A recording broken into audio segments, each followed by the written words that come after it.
people are furious at Joe Biden. He's leaving office with a 37% approval rating. He is underwater. There is no doubt about it. Donald Trump, by comparison, left office after January 6th with a 43% approval rating. And it's not just Republicans. Democrats are furious at Joe Biden for hiding his deteriorating health, refusing to drop out of the race, and essentially setting up Kamala Harris for failure. They blame him for the second term of Donald Trump.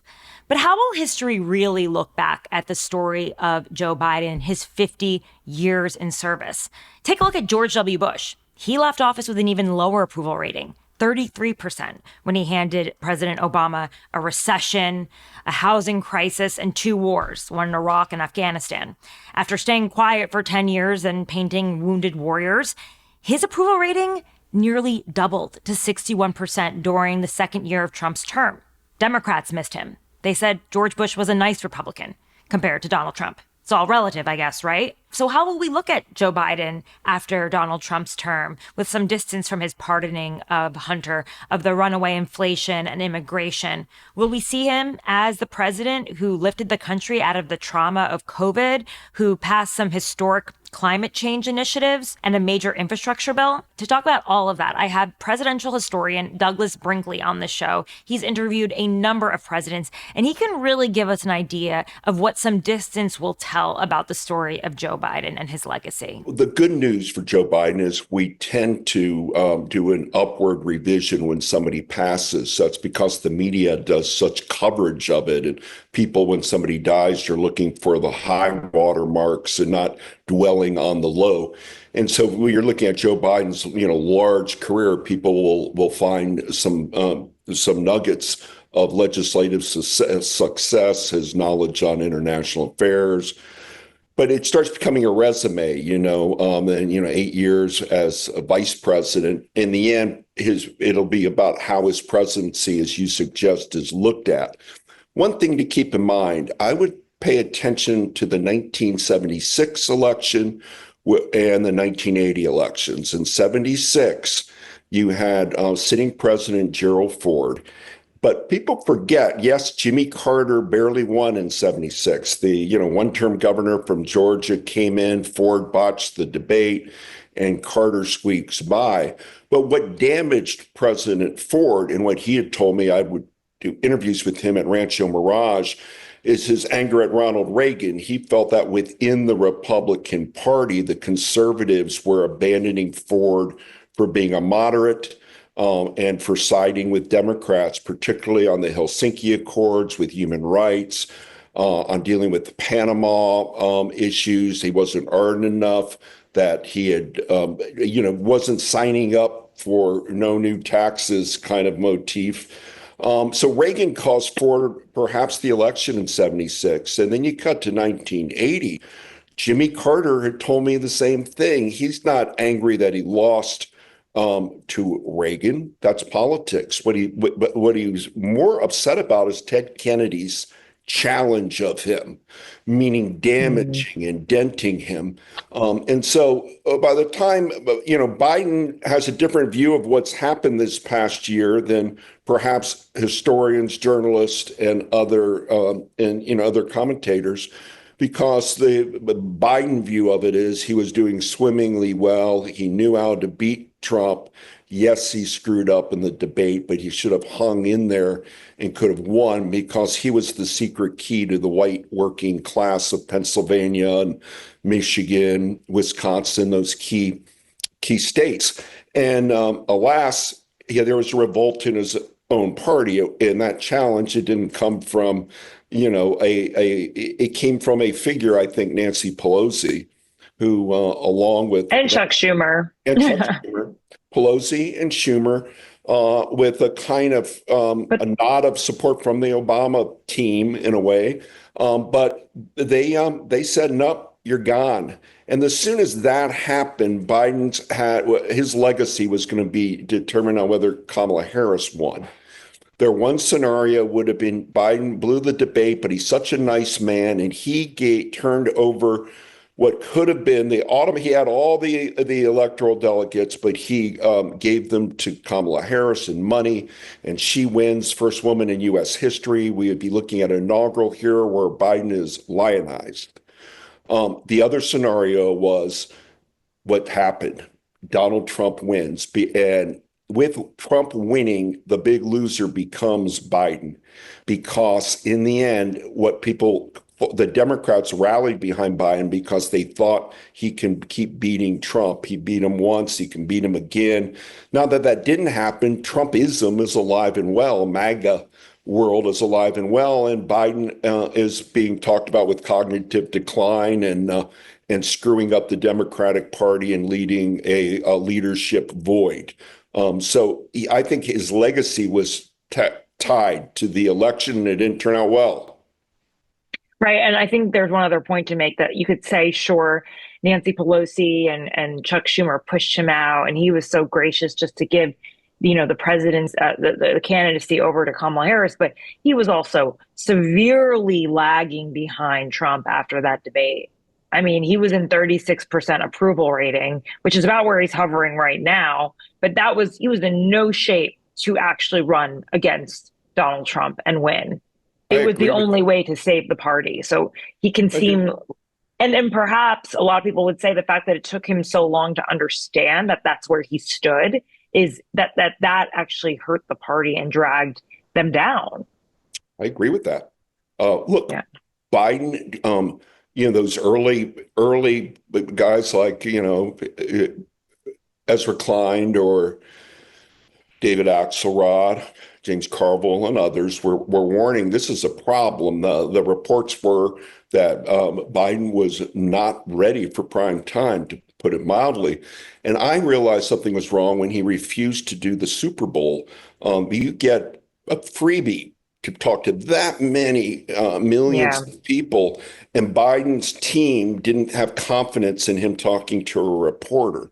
Nor O'Donnell, Yeah. I talked about this a lot on my show as well. Like, why would you give up that free press? It's so crazy. Yeah, that's a warning sign, right? Something's wrong. There makes no sense. Also Robert Hur's report saying that he couldn't actually prosecute him because he was just a well-meaning kind of older man with bad memory. I mean, that was another surefire, representation. And in fact, the American people saw it themselves, and they kept showing it over and over in the polls. And his team, Washington, the Democratic Party, were like, this is your dog food. You're going to eat it. You're going to vote for Joe Biden.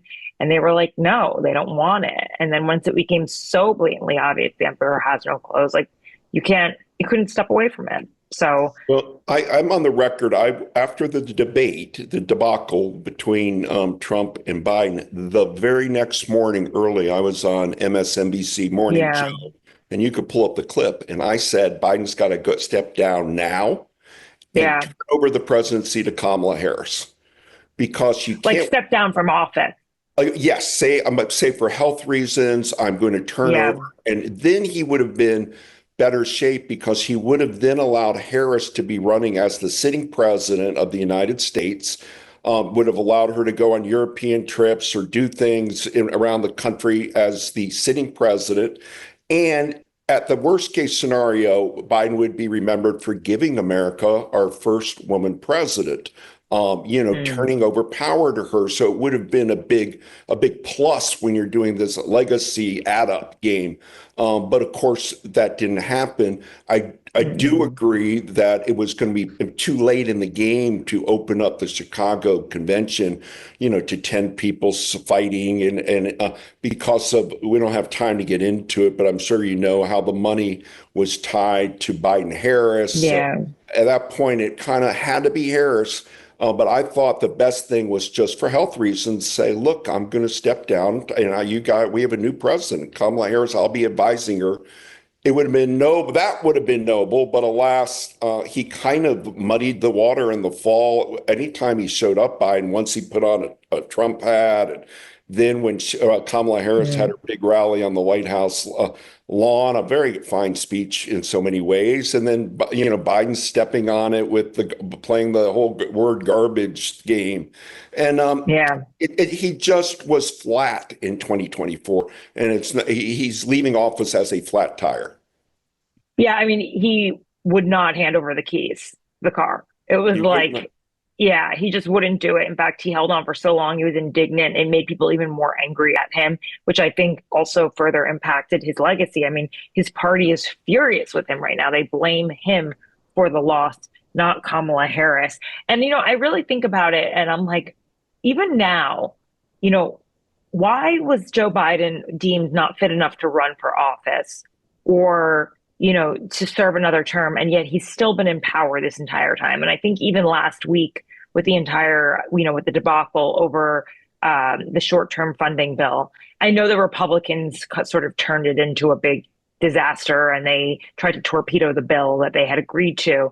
But there wasn't really much heard from Joe Biden. Like, it just feels like he has taken such a backseat. And then you hear these stories, like this article from the Wall Street Journal that just came out last week, which I had actually been hearing mumblings about as well, that cabinet secretaries could not get access to Joe Biden, that he had good days and bad days. And this includes Treasury Secretary Janet Yellen, who could not contact him when she wanted to, the Secretary of Defense, that he wasn't even communicating with his pollster, John Anzalone, who I've had on the show, about what his poll numbers looked like when he insisted that he stay in the race after the debate. Like, he was so clearly cordoned off from the rest of the world, and that he's lived in this bubble to protect him. And it's almost like, yeah, he hasn't really been there, in his cabinet meetings, like bringing in Jill Biden in his most recent cabinet meeting. It kind of is a bit like what they've said about Ronald Reagan in his final days, with Nancy Reagan really taking the reins. And like, do you think his legacy will end up being like, we basically had a non-functional president for the final year, and that his wife was the one who was really kind of running the show, just like Nancy Reagan? Is that what you think his legacy Yeah, will look and like? even a more exaggerated case of that syndrome was when Woodrow Wilson was incapacitated by strokes, and his last year Right. of his presidency, Edith Wilson ostensibly ran the government. And with Reagan, he had just won that killer election, and so he's a two-term president, Reagan, and Biden's a one-termer, as Woodrow Wilson was a two-termer. So he was really trying to run out a clock of 8 years. In Biden's case, after about year two, he seemed to, there was no there, it seemed. And I'm hoping journalists, I think the Wall Street Journal is doing a good job of tracing it, but we really need to know who were this inner circle in the White House. Was it Ron Klain? I mean, who knew because anybody meeting Joe Biden knew that this was an issue. Who was trying to protect him like that? It was, well, we And know the names of these people. One of them who is are they? Annie Tomasi. The other one, they were their Jill Biden's aides, like family aides that Yeah. sort of kept them away from others after hours. I mean, literally leading Biden to events, making sure he's walking in the right direction, keeping him sort of controlled. And then, of course, the inner circle, like the people that worked for him, would know his limitations, but he wasn't given a lot of access to others. No, and I know Donald Trump has done milk calling the press the enemy of the people, but by and large in presidential history, it's not smart to war with the press. And you started seeing the Biden circle try to go and beat up on every television, CNN, MSNBC, but New York Times, Washington Post, which by and large has offered fairly positive coverage, to start demonizing them, that they're the problem. That idea of how does a president deal with the press is always big.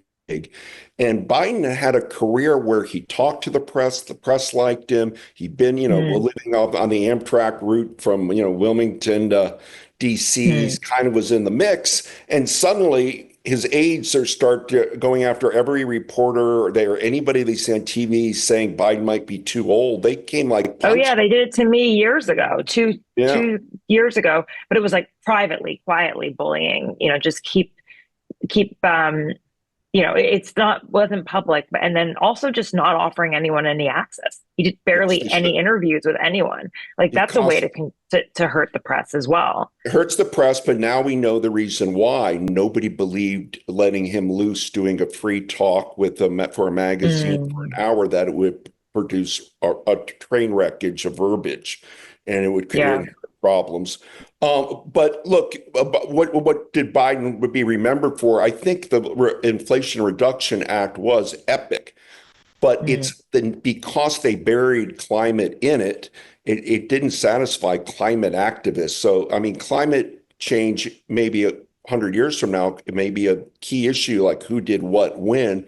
And we could say Biden did more for the climate than anybody else by the money put into that Inflation Reduction Act. Yet he gets no credit for it because it's all buried under. I mean, I once interviewed Barack Obama in the White House right after his debate, one of his debates, the Denver one with Mitt Romney. And I came in like you would on an interview, and I said to Obama in the White Oval Office, what do you think the right's calling this Obamacare, the Affordable Care Act? They're mocking it. He said, I'll take it. I want it. I'm proud. Let's call it Obamacare. And he had the confidence to call it that. I think Biden needed to have put his name on something, and been seen as getting credit. Instead, he did this sort of old style bipartisan, barely got votes here and there and waited it out. And it's brilliant kind of governing in some ways, but once he never knew how to, once it's something he had it, how to sell it. And FDR would sell stuff. FDR would go and they tried to do Bidenomics, but he was mocked for that too, because people were suffering from inflation. So they were like, okay, let's stop with the Bidenomics.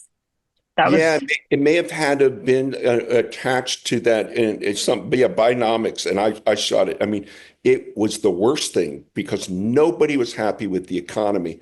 But the central problem of the Biden presidency and why he didn't get reelected is they had one view of it. You may not like everything I do, Joe Biden, but the alternative is Donald Trump. Mr. January 6th, Mr. Insurrectionist, Mr. 34 felony counts, go on and on and on and on. And that was their strategy. It's smarter, in my view, writing so many books on history, to always be optimistic in America, to tell people that Trump is an aberration from that. He marketeers division and fear. Biden's not going to beat Trump on that ground. The way to beat him is an FDR happy warrior. We can do this. We can win. I just did this. And sometimes Biden reminded me of, and it might be a factor of age, of LBJ. Sometimes LBJ did great legislation, but there was no visual component. There was no feel. You're going to go save a big national monument in the West, sign it at the canyon or at the Wild and Cedar. Do what Trump did. He was producing his presidency. Producing it. Good way. Only time will tell how Joe Biden will be judged. But right now, he'll be leaving office with a very low approval rating. And yet a long career of public service, which we have to honor. Exactly. Thanks so much for tuning in. If you like my content, please subscribe below. I'll be coming back at you this week with another episode about Elon Musk's latest frenemy, Nigel Farage. I'll be speaking with Farage's top deputy, Rahim Kassan, about all of this and more, and what this means for the Reform Party in the UK and our relationship across the pond with our greatest ally. I'll also be at the inauguration. I'll be reporting on the ground on January 20th. So definitely stick around, check out my content. I'll be uploading while I'm there. And this page is going to be a lot more active. So I hope you'll stick with me and subscribe below.